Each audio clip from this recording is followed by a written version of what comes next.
Let your curiosity rise. Matrix webcast, Where the human spirit flies.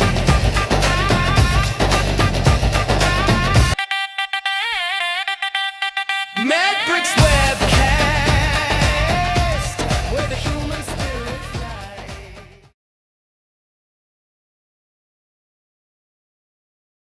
I'm going to come down there. Then I haven't operated for a while. Okay. Welcome to the Medbix webcast. This is Raman Annamaraju. I'm the host. Today is I'm in running around Silicon Valley between the towns. Silicon Valley is like a 15-mile radius. Okay, so if you just cross across the street, a different city. Sunnyvale, San Jose, Santa Clara, they're all together in this area. So I'm in Fremont right now.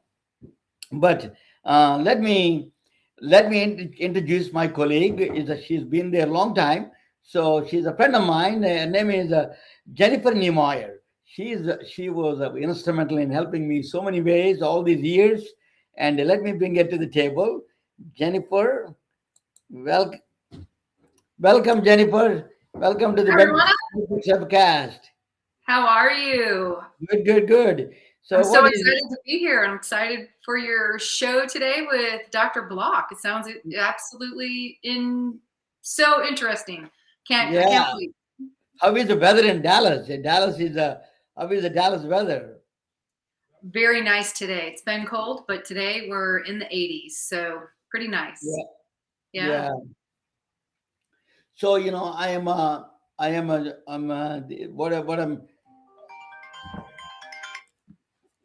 some phones coming in. I cannot do. So 1 second, if you don't mind. I am in the podcast. What? Okay. What do you? Yeah. Anyway, sorry about that. You take this one, man. Yeah. Sorry. I did have a question, Ramana. I was looking at some of the concerns in healthcare, and I've noticed myself because I've been to some physicians' offices around here in Dallas, Fort Worth for family members. And I've noticed that there's a lot of notices saying that physicians are retiring, they're closing their practices.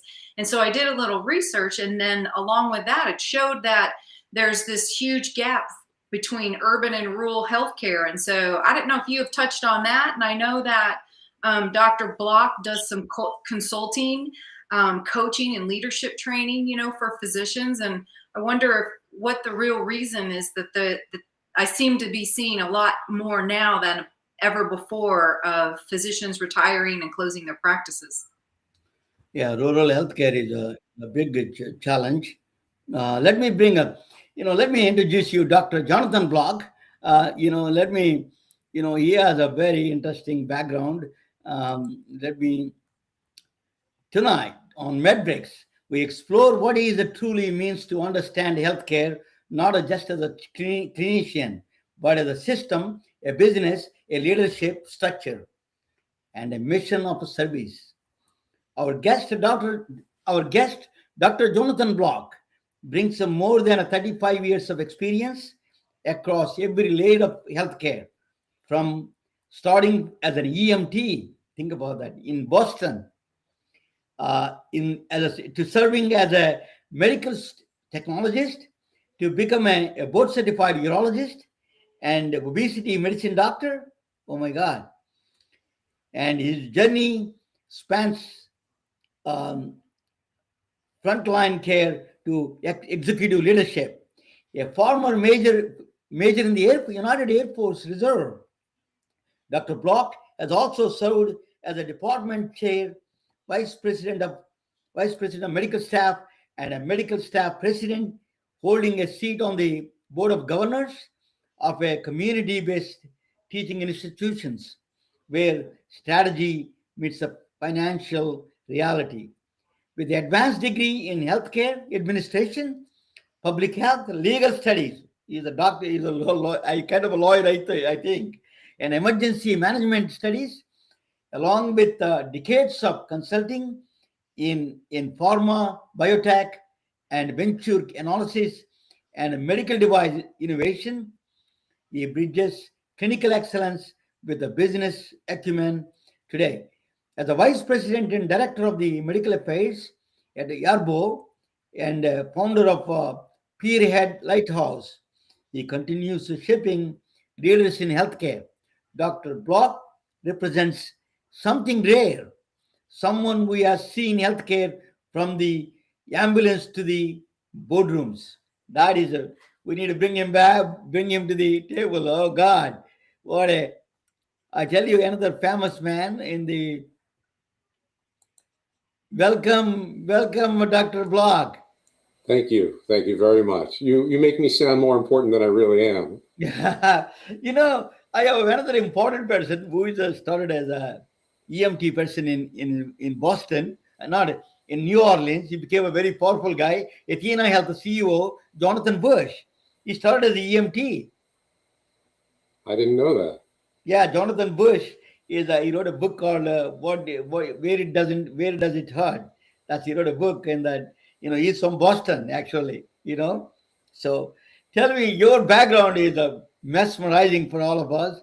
Tell us a little bit about what I went through, Jenny. I can't even read the reams of experience you have. So if you can tell us a little bit about your background. Sure. So I've kind of had this very meandering journey. I started off, knowing I was going to go into medicine. When I was in college, I wanted to get my feet wet. So I became an EMT. I took a class in college. It was my first semester. I learned how to be an EMT, an EMT basic, and I started running rig outside of Boston. And I got a lot of great experience. I had some scary experiences. And then after graduating from college, I got into medical school, and I started working also as a phlebotomist at a local community hospital on Long Island. And because I had graduated with my bachelor's, back then there were two ways of becoming a medical technologist. You could either graduate from an accredited program, or you could do what was called the clinical training pathway. And I was kind of already doing some of the work in the lab, wasn't supposed to, but I was doing it anyway. And so they trained me, and I would work hematology, I would work chemistry, toxicology, micro. My favorite shift was the midnight shift. I loved it because nobody bothered me. I could come in, I would run hematology all by myself. I'd go back into micro, I'd plate, I'd read, I would run toxicology, chemistry. It was a skeleton crew. It was wonderful. I loved working there. I learned a lot doing laboratory medicine. And it was interesting because I was working under a pathologist, Dr. Rabinowitz. And one day I was in the lab, and he had to come in and do an autopsy. And he grabbed me. He's like, Jonathan, come with me. I'm doing an autopsy. You want to come see it? I'm like, absolutely. I got to see this.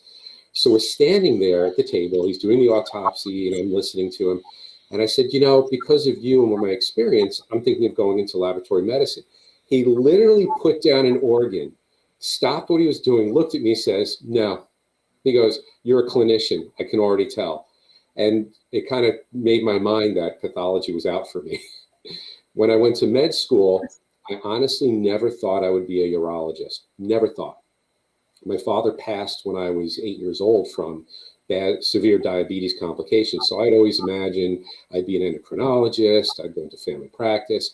So I did my surgery rotation, first rotation of third year, just to get it out of the way. I absolutely fell in love with surgery. So all these experiences have begun to teach me that sometimes life is more about what gets thrown at you and how you handle it than what you choose for yourself. And a lot of the hardest decisions in life are really the ones that are made for you and not by you. And I've learned that throughout. So, I realized once getting out and finishing residency and getting into practice, what really got me honed on all these degrees and certifications was I realized I was a philosophy major in college. That was my first major, a dual major. Philosophy was my number one, and actually in the philosophy of religion, that's what I wrote my thesis to graduate in. And I always remember, Plato and Socrates. And the first thing that's, they always said was, the one thing I know is I don't know anything. And you always have to approach life with, you don't know as much as sometimes you think you do. And I realized when I was in practice with my partner in private practice, I didn't really know how to run a business. They don't teach that in medical school. They don't teach it in college. They don't teach it in high school. They teach you nothing about these things. They want you to be a doctor, but they don't really teach you how to run a practice. So I began taking management courses. Then I decided I'm going to get my MBA. So I got my MBA in healthcare administration. And then I became a department chair. And that was also because life throws things at you that, the decisions aren't necessarily yours. I realized we weren't having routine meetings in our community in a small city. And I said, we really should be having department meetings among the hospitals. And they said, well, my partner said, and a few others said, well, if you want to do it, set it up. So I did, set it up a dinner. And sitting around the dinner table, I was the youngest guy at the dinner table. At the time I was 32 years old. Everybody's much, much older than I am, gray hair urologist. And I said, okay, we should form a department. They said, that's a great idea. You should do that. And I go, what do you mean? I go, we need a chair. That's a great idea. You should do that. So I got basically elected to be the chair of the department. I was the chair of our department for many years. I sat on the medical executive committee, worked my way through the ranks, and I became the vice president and eventually the president of the medical staff, where I finished a few years ago. And I realized I had a lot of experience. And during that time, I found more gaps in my education and knowledge. A business degree only goes so far, but in medicine, especially in the higher levels, you're dealing with a lot of administrative issues, bylaws, compliance, regulatory environment. There are a lot of letters shooting back and forth between legal and compliance and inside, outside, JACO's coming in, DMV's coming in, CMS is asking for certain things. There's a huge regulatory burden. And physicians, again, we're not trained to that. So I decided to go back and get my master's in law. I essentially took every class a lawyer takes except criminal evidence and procedure. So I got grounded in that. Then I realized I had a gap in understanding some of the public health aspects. So I went back and got my master's in public health. So I slowly piecemeal myself together as time goes on. And I got board certified in obesity medicine because I had an interest in that. And I figured, that'd be a great exit plan. And honestly, I want to answer the question is why more physicians are retiring. I want to get to that because that's part of the exit plan. But throughout life, we find gaps in our knowledge. We find gaps in our experience. And it's our role, it's our job to fill those, either internally or finding and seeking the right people on the outside to build the best team possible. That's always been the philosophy that I slowly built over many years. Yeah. Dr. Block, one of the major things I'm just going to talk straight into the Silicon Valley's mode. Okay, that is the AI, artificial intelligence. Mm-hmm. I think some people are saying that we don't need to be expertise. You don't need a doctor. AI can do that. They're already expertise. What do you think in the future for the doctors holding these? Silicon Valley says that we can replace the doctors because we don't need them for the expertise. But there is some problem. I presented a lot of limits of AI. I've been a 3 series. I did that. 4th series I will be doing soon. 4th one, the 4 series part. One of the series I told them is that the black box problem is still is not solved. The second one is irreversibility of the biological systems. But what is, in your point of view, what do you think AI cannot replace the doctor? I write a lot of this on my LinkedIn page. I see that, yeah. I do a lot of work. I'm a huge advocate of AI. I use AI not just every day, not just every hour, probably every 10 to 15 minutes I use AI. I have AI bots that help me run my consulting, answering phone calls, checking emails for me. I use AI for running queries on medical issues and checks. I basically run chat, Gemini. I have other AI bots that are running in the background. And what I've learned is that AI is a great tool like any other. It's like a hammer or a screwdriver or a wrench. The problem is that You can't use a hammer on every problem. You can't use a hammer on a screw. So AI has an incredible ability when we're talking about large language models. Now, what overcomes the LLM is what they're getting into now are the LRMs, the large reasoning models. And those may eventually supplant some of the reasoning of the physician. And I've always believed in the trust but verify theory is, you can trust the AI to a point as long as you understand how to use the tool. If you're using the tool, the hammer properly, you're holding it properly, you're having the right set, it will work very well for you. So with AI, you have to set your context, your parameters, ask it very specific questions. You have to treat AI like a toddler. You can't just say, go put this glass away. You have to tell your toddler, pick up the glass, walk it to the second counter, open that drawer and put it on the third shelf where there's a gap. The toddler will do it perfectly. AI is no different. With the reasoning models, AI can start to reason on its own. Now, eventually, will AI replace the physician? Probably. Look, we're probably getting to the point of Star Trek. We're probably getting to the point of Star Wars, where we're going to have automated bots providing care. And actually, they're showing that in some cases, some of these robots can provide better surgical care than a human can. They don't get tired. They don't shake. They're steady. They go through the same protocols and procedures every time. The AI can drive them. There's an aquablation system. There's a aquablative system for prostate that uses AI modeling. And it can probably do a better job than a human can in resecting and ablating tissue on the prostate. The downfall is AI is not human. AI is not a person. AI cannot touch you. It can't read your facial expressions. It doesn't give empathy. It doesn't give sympathy. So AI is great for the technical aspects, but it's not good at the emotional aspect. And as long as we need the emotion in medicine, and we will always need the emotion in medicine, nurses and physicians and other providers in healthcare will always be invaluable.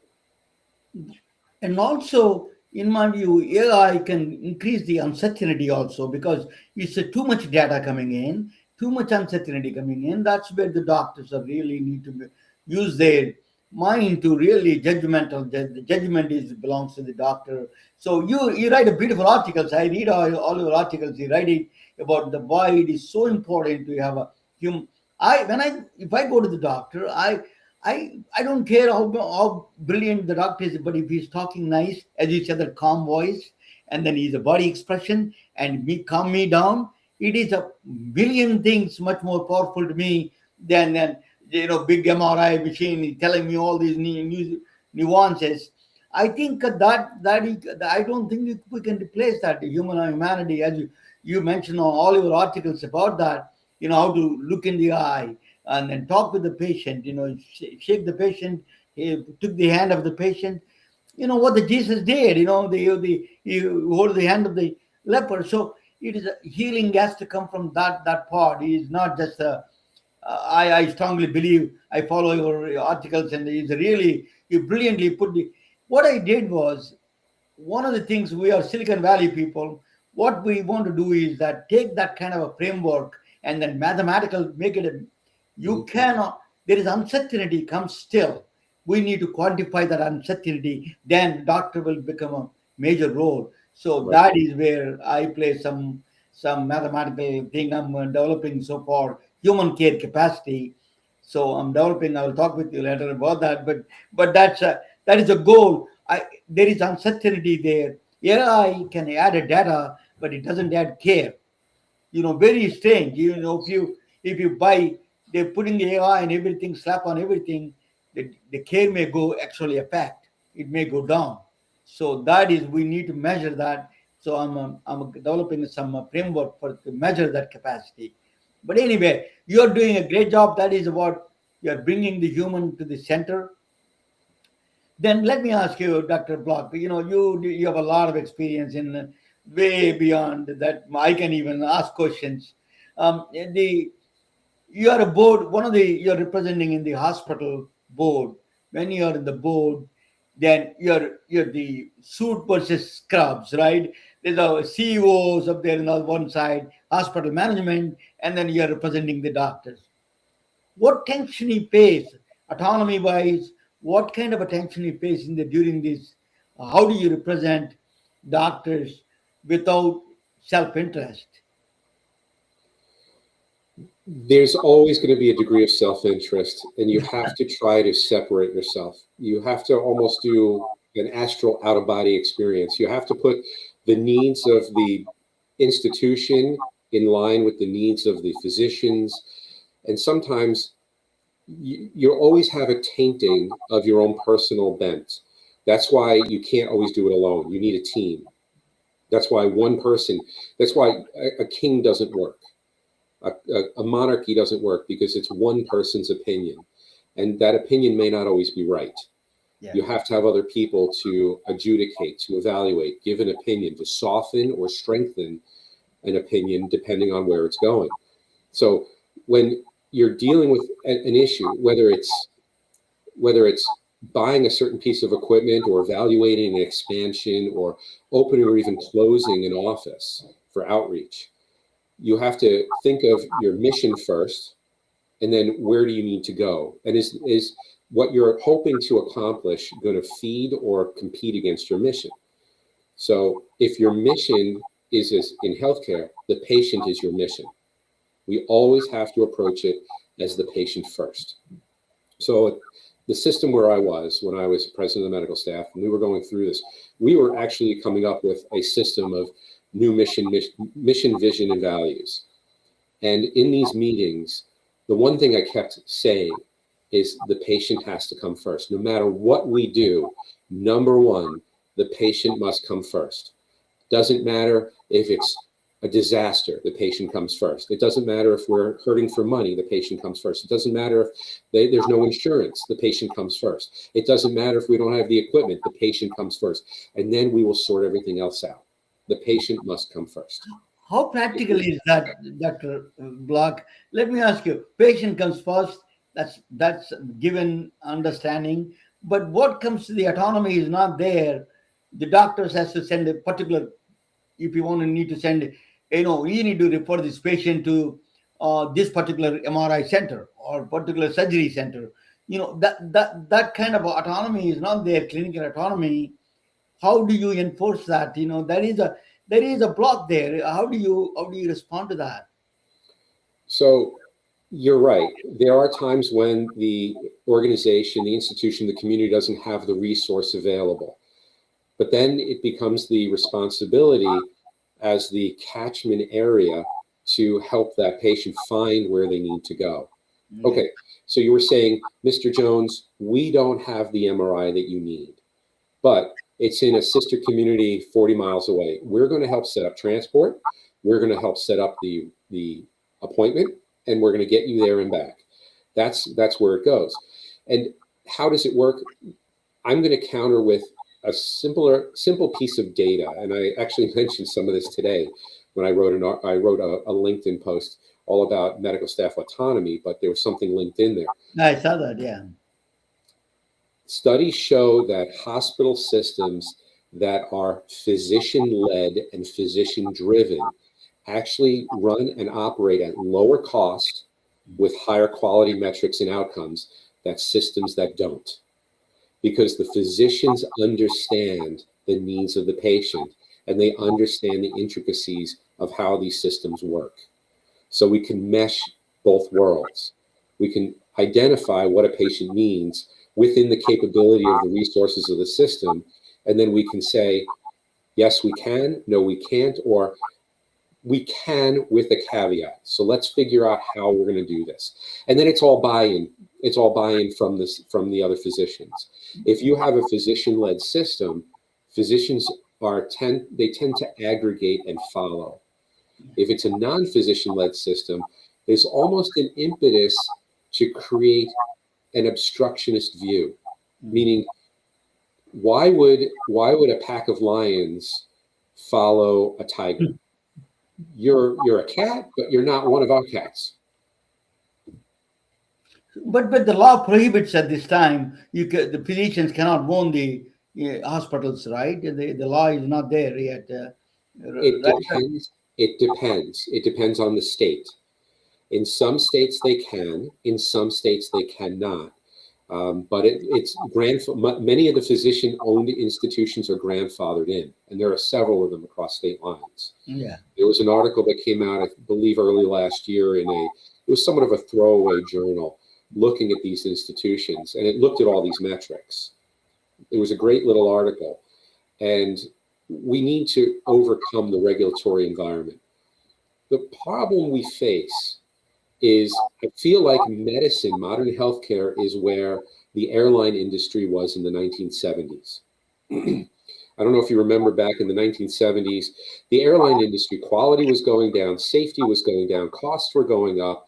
Everybody was disgruntled. Airlines were running over budget, never on time. Everybody was angry. And then the Reagan administration came in and they deregulated the industry. They decided to say, we're going to have basic safety guardrails in place, and we're going to let the industry, we're going to let you compete and figure out to do this yourself. Yeah. And what happened? On time went up, safety went up, quality went up, prices came down. Yeah. We're facing a situation where, so I belong to an organization called the American Association for Physician Leadership. The current CEO of that organization, Peter Angood, he's stepping down. He wrote a book called Every Physician is a Leader. And I read that book and I disagreed with him. And I told him that. One of the things he wrote in the book is that, medicine is still one of the most, least regulated industries that exists. I believe it's the exact opposite. Healthcare is one of the single most regulated industries in the United States at this time. It has every finger in the pot from every level, from community to county to state to federal government. Multiple agencies all want a piece of this pie. Yes. And it just gets worse because what happens is the standard regulatory theory is we have a problem, let's institute another policy to try to fix it. So the regulatory stack keeps growing and quality just keeps going down. Yeah. It's time to deregulate medicine. It's time to start allowing competition across state lines, expanding physicians to operate across state lines. But people travel for their healthcare. People can do telemedicine from anywhere. People can, surgeons can move state to state, patients move state to state. Why can't we have insurance companies do the same? Why can't, we have it now where a surgeon can operate in one room and the robot is performing the surgery several states away. It's time for us to deregulate and allow the free movement of medicine for equality and to improve quality and improve cost. You mentioned Plato. Remember, that the philosophy, the problem with so many regulations and laws, the reason is we need to follow the philosophy of care. That is not a well-defined structure. There is no moral boundaries. There is no philosophy of care. Then you can the methodologies like algorithms and all this come, and then the third is the technology. You don't start with the technology first, and then that's where everybody coming in and their own throws laws and compiling the laws. If you have a clean structure of the philosophy, you don't need that much of a regulation. See, to be honest with you, I agree with you. I agree. Over-regulated in the process. I think the problem we have is it's too complicated, and we can't do piecemeal fixes. So I had a conversation a few years ago with somebody over drinks, and they said, "How would I fix it?" My first response would be to dismantle the entire system. Yeah, you have to dismantle the entire system. You have to dismantle the entire system. It just doesn't work. It can't work. We can't piecemeal fix this. And it's going to be a significant growing pain. How would it work? I have no idea. I think we need smarter people than me to try to figure this out. But the current system doesn't work. I've already seen it where people, I hate to say this, people are already dying. Dying, yeah. I can tell you from physics point of view, there is no system engineering, there is no principles, there is too many laws because whenever they see a patch and put a patch there, and then it is a patch system. It's nothing to do with the philosophy. It has no central philosophy, it is nothing is there. It is just whoever comes there and putting the patch there and keep going. Yeah, it's because you have one person with one view. It's everybody operating under their own special interests. You have the lawyers on one side for torts. You have physicians trying to protect their economics. You have hospital systems who are losing money. And honestly, who gets lost in all this? The patient. Patient, of course. The very reason that we exist is getting lost. We've totally lost sight of that. It's the patient. It's all about the patient, and nobody seems to understand that. But in order to make the economies work, you have to see more patients. You have to be more efficient. You have to do more. It doesn't work. And it always comes down to, well, who's going to pay for this? Well, the money has to come from somewhere. So what are we going to do? Just raise taxes and keep throwing money at this? It's like an old commercial. I can't remember what the commercial was. I think it was an IBM commercial. It was probably one of the best commercials I'd seen on something similar. But it was on technology. It was a medieval. It was set in the medieval times, and it's these soldiers just catapulting rocks at a castle. And they said, well, we can't break through, so we're just going to throw more at it until we can finally break through. That's the attitude. We're just going to keep throwing more and more at it until we can break through, and it doesn't work. It doesn't work. So, Jennifer, so you asked a question about it. What is your question about the rural and he also, Jennifer gone through some personal things, also, her sister and all those things, and she really experienced all the healthcare system that can offer from A to Z. Jennifer, what is your concerns? Tell us a little bit about that, and then how we can address, the problems are.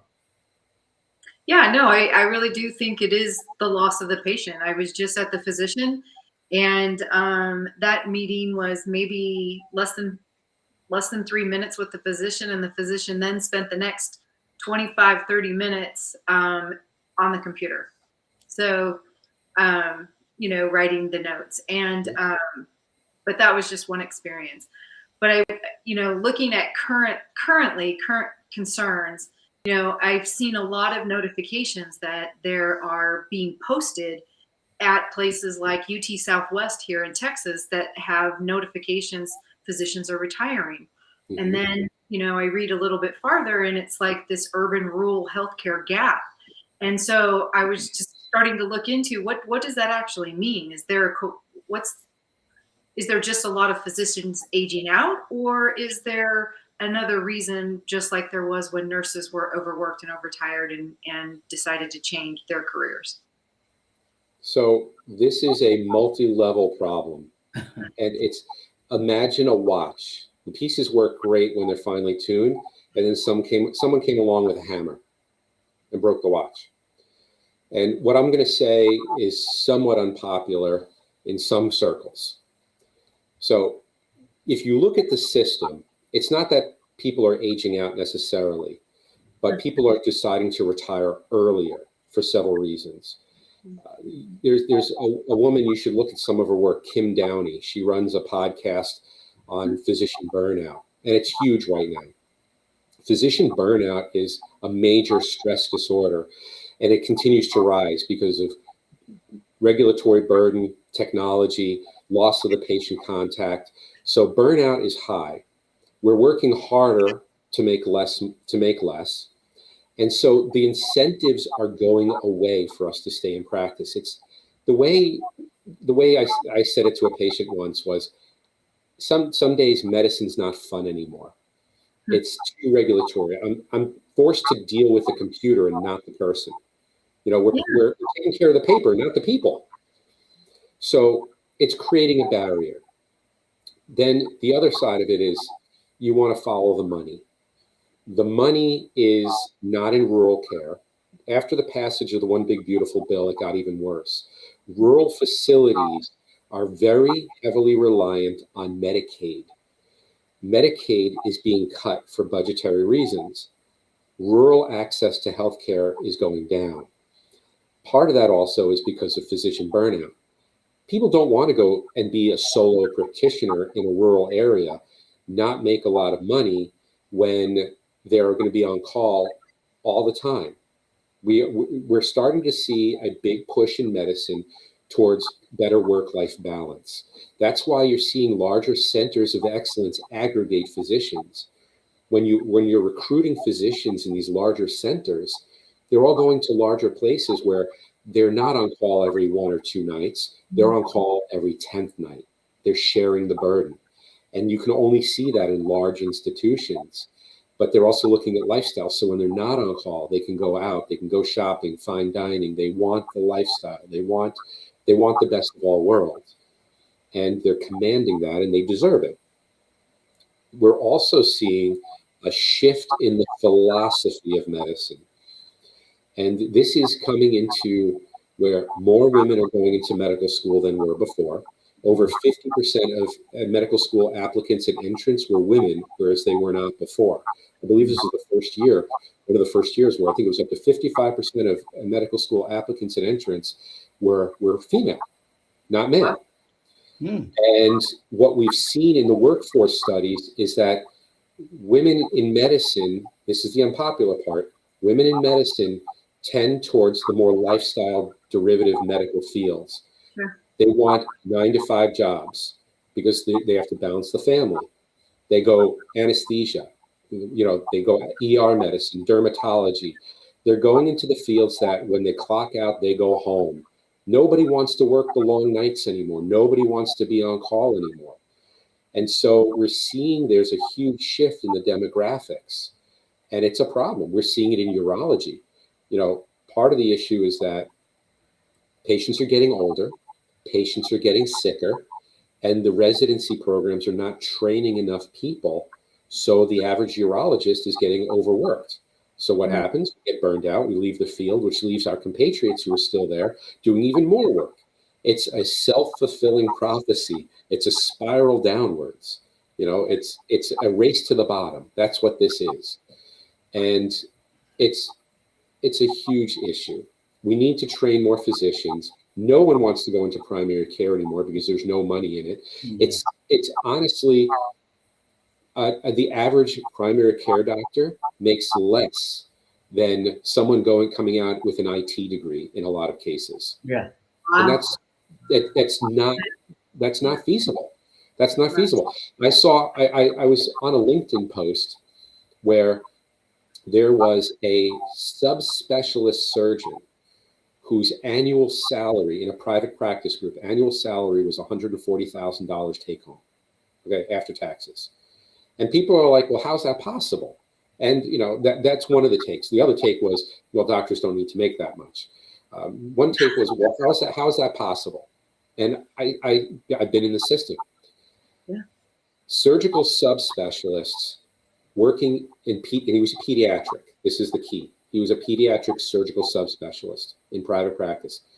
The overwhelming majority of insurance in the pediatric specialties is Medicaid products. And the majority of Medicaid doesn't pay enough to even cover the overhead for providing the care. So when you have a private practice provider, that's what happens. One of my former partners was a private practice pediatric urologist, and he couldn't survive. So he had to leave that group and go start doing adult urology as well.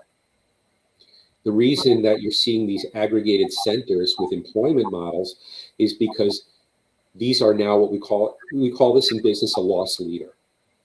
So you provide the pediatric service to say you have that arm in your armamentarium, so it catches all the patients, and then you make it up. That is a loss to the institution, but you can pay the physician $500,000 to provide all the services, but you make it up on all the other ancillaries the institution can provide. That's why public service and larger aggregated institutions can do it, and you can't do that in private sector. These are all the nuances that people don't think about, and physicians aren't trained in this. This is the business side of the model. But when you're putting your feet in both worlds as a clinician and business, you can look at this and say, the patient comes first. We need to provide this model, but we need to get the physician.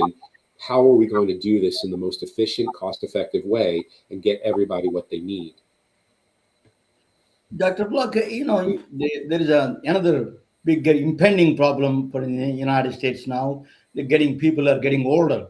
Yes. There is a huge people of 65 and older is coming in. The tsunami is coming to the California is one of the biggest impact of the places.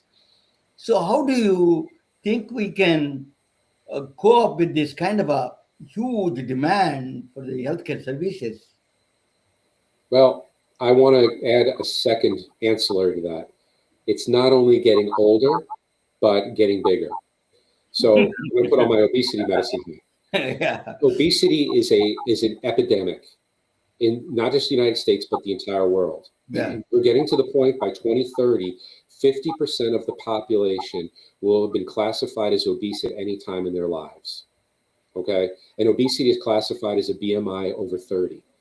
But studies show that even a BMI over 25, and I'm not talking the muscular person, I'm talking the person with, a certain percentage body fat, et cetera.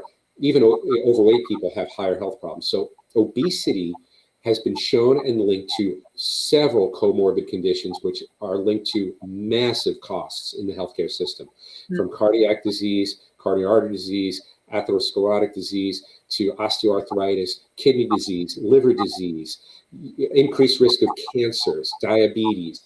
Obesity is increasing in this country. In my personal opinion, I blame it on the food industry. I really blame this on the food industry. Yes, it has a lot to do with our technology changing in screen time, but if people actually track the introduction of high fructose corn syrup into the food supply, that's when obesity started to explode. So this problem is exported to India also. They're getting a big now. This obesity problem. We never thought India would be. India was one time we have food shortages. Now the obesity problem is a big problem in India. It's everywhere in the world.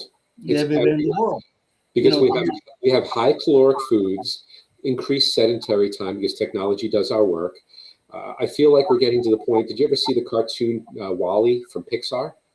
Yeah. Oh, you have to watch that movie. That is, I think, the end result of our society. Technology takes over, and people just float around in these lounge chairs, and it becomes an obesity epidemic. So as the population ages, people are getting, obesity is becoming more of a problem. Healthcare expenditure is exploding, and we do not have enough providers to take care of them. We do not have enough money to take care of them. And this is a concern. I don't know the answer. What about the GLP-1 wonder drugs they're calling about? What you think solve some problem that you can contain some of the problems with that? Yes and no. I think GLP-1s are a fix. They're a temporary fix. But I believe that if you look at how GLP-1s act, people who tend to lose weight, they lose weight rapidly and they can't compensate. And I have a feeling we're going to start to see cardiovascular issues down the road. Yeah. I honestly believe we're going to start to see it. So some of the work I used to do, I worked in pharma. I had worked with Pharmacia and Pfizer. They actually trained me corporately. That's where I got a lot of my marketing and sales background in pharmaceuticals before I went into diagnostics and device. And I had worked very closely with them in corporate. And I learned that the majority of what you learn about products doesn't come in the phase 1, 2, or even 3 trials, the phase 3 trials or the human trials, so that they get FDA approved. It's really in the phase 4 trial, the after marketing, post ad hoc marketing analysis, that where you find all these problems, because now you have tens of thousands of patients on these drugs that you're monitoring for years. You're going to find the problems that you never saw in these other studies that got you to get FDA approval. And I really believe that the GLP-1s may eventually have some issues. I believe they're a temporary fix. Why? Because almost every article that comes out in the obesity literature shows that without a significant lifestyle change, they are going to rebound. They have rebound. It's called rebound. Yeah. They will rebound. When the surgery stops working, they don't change their lifestyle. So they're eating the same thing. They're not exercising. All the medicine, all the surgery will not help them. My wife loves this comment, and I think it's brilliant. Food is medicine. And she's absolutely right. Yeah. Food is medicine. Hindu philosophy says that in Hindu religion, that's one of the things is Vedas say that the Ayurveda, food as a medicine, that's one of the things that. Well, my family member just got a prescription for naltrexone. Is that what it's Narcan, called? yeah. Yep. Is it Narcan?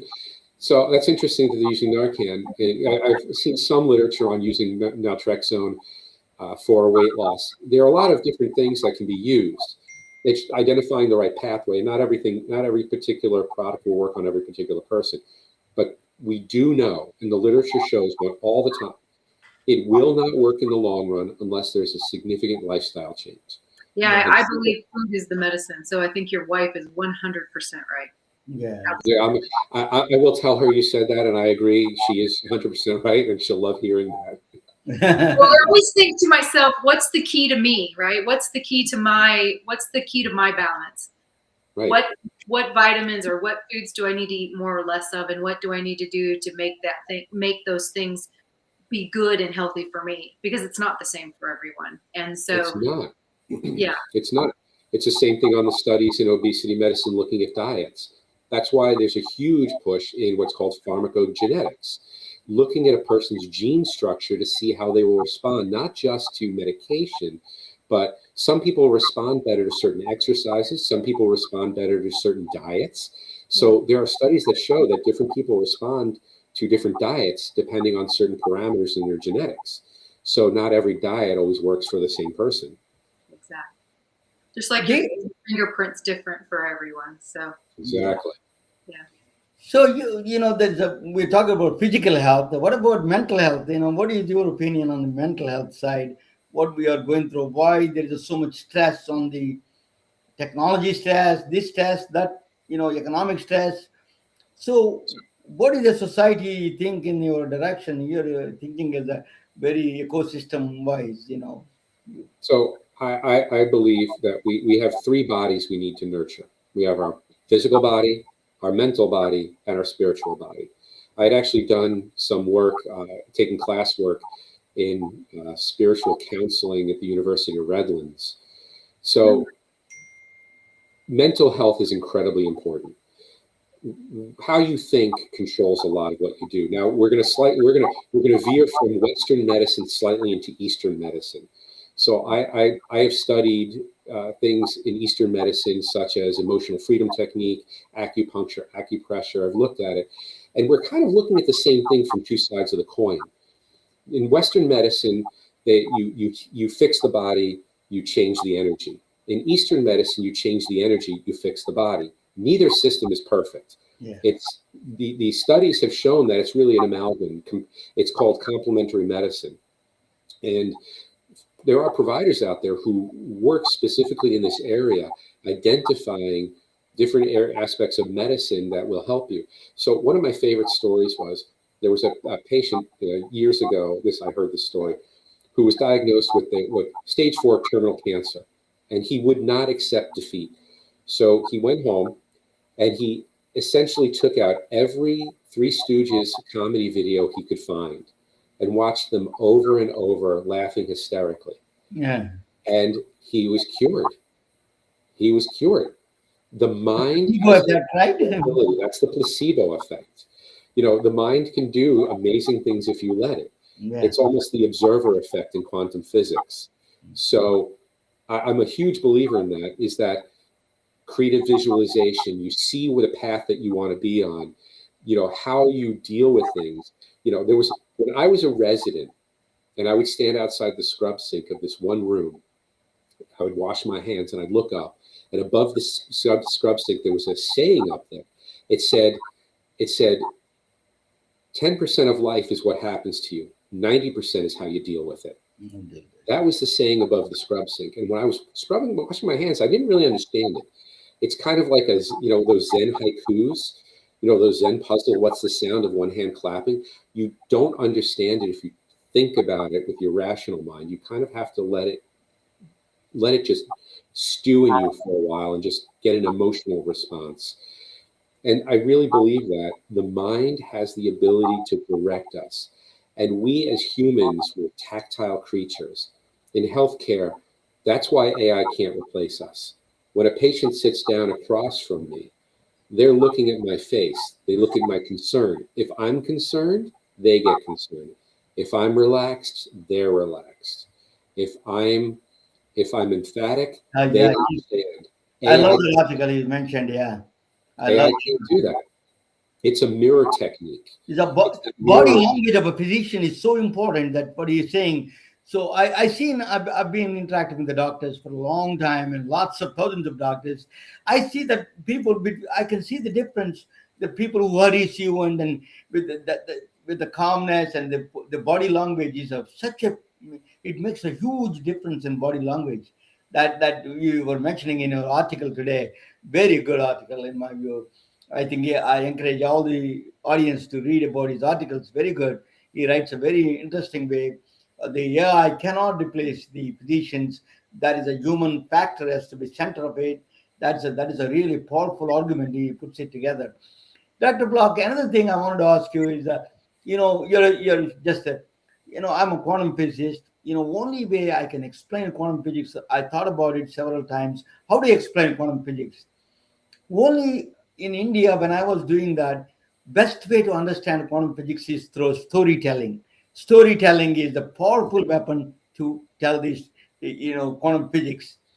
So now you are a film producer. You produce a lot of, yeah, I don't know what you do. You're telling me what do you think in is healthcare? You can do the storytelling makes that difference in the healthcare industry. You think? Storytelling is very powerful. Yeah. It's the way we developed our language. We sat around the fire when we were cavemen, Yeah. and we would tell stories to entertain, but it was a way of developing our culture and driving our population for betterment. Stories, they don't just entertain us, they can teach. So one of my since you like my LinkedIn posts, one of my favorite LinkedIn posts I did was, one of my favorite movies of all time was 1978 Superman with Christopher Reeve and Gene Hackman. And there's a scene in the movie, and I did this as one of my posts, and it shows Gene Hackman as the supervillain Lex Luthor. And the reason I say this is because stories can teach.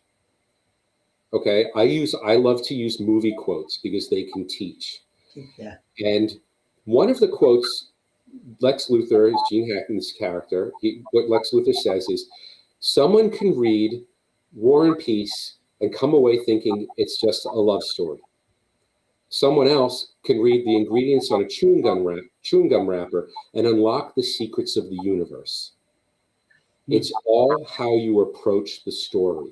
Yeah. What can you learn from it, and how deep do you dive into that story? Yeah. So if I were to tell a story about healthcare, I think I would choose a Greek tragedy. Okay. I believe a classic, Aristotelian Greek tragedy would be the ultimate story for modern healthcare. That you have multiple players, there's betrayal, there's behind the scenes, and there's always a death. Someone is going to die. Yeah. Yeah, that is a beautiful story to be saddening. Uh, Dr. Block, I think we learned so much from you. I think you are one of the pioneers in the. I think you need to start this storytelling more and more to public and like people like our channels. I think you're being extraordinary. You're bringing one of the things that I like about your posts are, that's why I was interested in talking with you. You always brought the human in the center. One thing I did not like about this AI noise is AI can add information, some layers, but it doesn't. Entropy of the entropy says that you can decrease the entropy in one area, but entropy is always increases somewhere. That where it is going to another part of the healthcare. We want to find out that is a very important. That you're beautifully explaining your stories. You're a great storyteller, and it writes a human instinct is wonderful with the way you write the articles. You cannot replace physicians if you read your articles. It is without a question. So thank you for joining. What is Jennifer? Anything you want to say? Final things? No, I read that you were a major in the Air Force, so thank you for your service. And I grew up in Bellevue, Nebraska, and a lot of people get transferred there to Offutt Air Force Base. So I don't know if you ever ended up there, but No, I was in the East Coast. oh, East Coast. But anyway, thank you very much. It was very nice to meet you. Can you give us the final words? What you're saying, and what do you think of this healthcare system? What we do? What is your vision of this healthcare for all of us for the United States? Are you talking philosophically? Philosophically, we passed that all technology wise and the philosophical thing. What do you I think? believe You just that- wanted to burn the system. You want to start from scratch. If we were giving you all the powers to start from scratch, what would you do? The first thing. Yeah, Shakespeare said it. First, kill all the lawyers. So I spent my entire career in the lawyer field, so that's funny. I would. This is a huge conversation. There are so many working pieces that have to be integrated. I believe that we are ultimately going to get to a system that's going to be very similar to Star Trek. Technology is going to augment our ability. It's going to expand our capability, give us more equitable care, faster delivery, and it's going to be more efficacious, cost effective, but the human will still be at the center. We still have to drive it. And why? Because if we let unfettered AI run loose, I almost believe what Elon Musk believes, that AI will ultimately turn into Skynet, like in Terminator. Yeah. That we've seen the story so many times that AI without a set of guardrails will become too dangerous. We need to do it like Isaac Asimov, iRobot. There must be a set of protocols that, Asimov's 3 rules of robotics. I wish everybody would read those books. Yes, because it tells you, back in the 60s, he thought of this, and we're facing that exact issue now with unfettered AI capability, without safeguards, without guardrails. But we need to put them in place because we must keep people at the center. And if we don't have safeguards, humanity will be lost. Yeah, absolutely. Just hang around for a few minutes, Dr. Block, and I will be back. But the program is over. Thank you for all joining. Thank you for all. It's a good night for all of you. Bye. Thank you. Thank you. It's a truly an honor and privilege to have you, Dr. Block. Oh, thank you very much. It is so informative. It is a truly educational. Thank you so much. Thank you. We are retelling their stories through our patented designs that can be worn on scrubs, t-shirts, printed on conference bags, and endless other promotional materials. Daily Wear for Medicine is the first ever of its kind to create curiosity in medicine through visual art. We at MedBricks are celebrating unsung heroes of the past who made enormous contributions to the field of medicine through our unique campaign called Daily Wear for Medicine. You can wear it, carry it, and give it